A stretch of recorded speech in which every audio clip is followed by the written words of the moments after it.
visit the cemetery to either bury a corpse or visit their dead relatives. The subject of death and salvation have been discussed extensively right from the first century.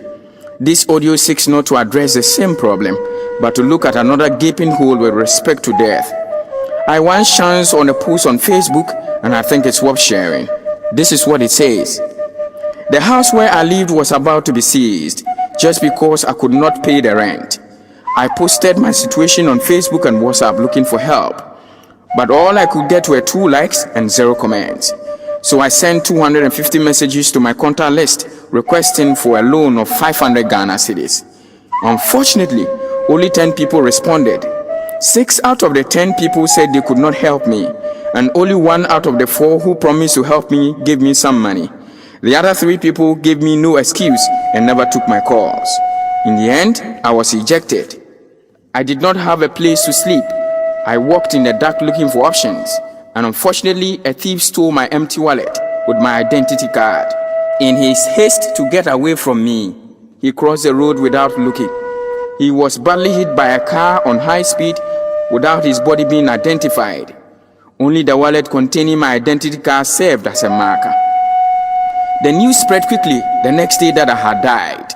628 people posted on my Facebook wall how they knew me and how kind I was.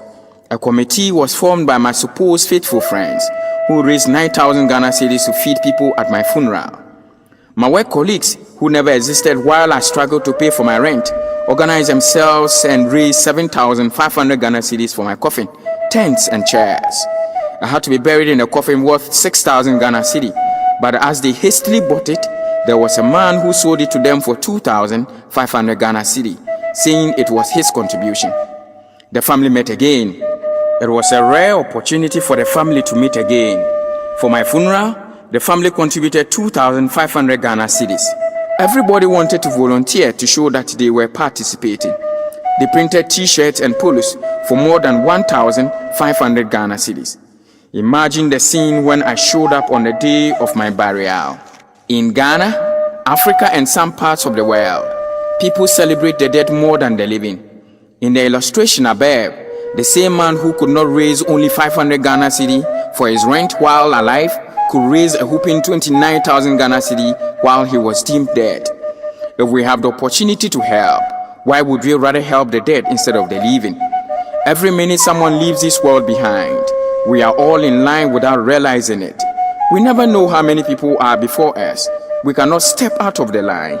We cannot avoid the line. So while we wait in line for us to be served with death, make moments count, make priorities, make time, make your gifts known, make your voice heard, make somebody smile, make the change, make love, make up, make peace, make sure to have no regrets, and above all, make sure you are ready. One African proverb says, the fall of the brown leaf is a reminder to the green ones. This is a letter from a late mother to her son, 3 days after her burial. Dear son, I want to know why I died like a poor woman when I had a son like you. My son, I wanted to bless you before I die, but I have taken my blessings away.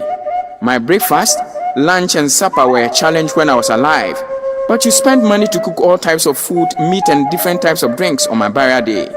Son, you chose to spread and rub my body with costly fragrance when I was using granite oil as my cream. You dressed my corpse with expensive clothes, while my clothes were in shreds and tatters while I was alive. When my corpse was in the morgue, you came to check on me from time to time, yet you came to visit me once a year when I was alive. You care about my corpse more than my living soul. The most painful thing is the kind of expensive casket you put my corpse in when I was living in an uncompleted house. You completed the house, painted and cleared the compound in 1 week just to celebrate my corpse. Now you wrote a tribute to me saying, Mama, I love you so much. Rest in peace when I died with a broken heart. We must appreciate people and invest in them while they breathe and walk the earth. We must not postpone our help till tomorrow.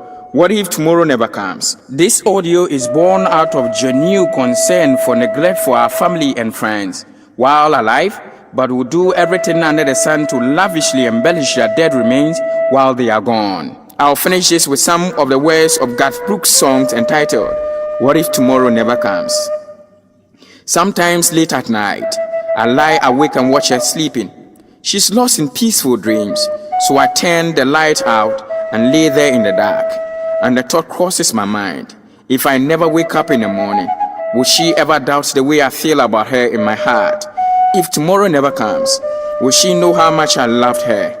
Did I try in every way to show every day that she's the only one? And if my time on earth were true, and she must face this world without me, is the love I gave her in the past gonna be enough to last? If tomorrow never comes, so tell that special person that you love just what you are thinking of. If tomorrow never comes, I believe it is time to polish that life you left neglected. It is time to rise up to touch the life you left unattended to all this while. As we usher in a new year, make the living count more. Touch lives in all places. Be the reason the living will smile, but not the reason the dead will jubilate. Let us live lives that will help people who are alive more than those who are dead. Thank you for listening, and don't forget to share.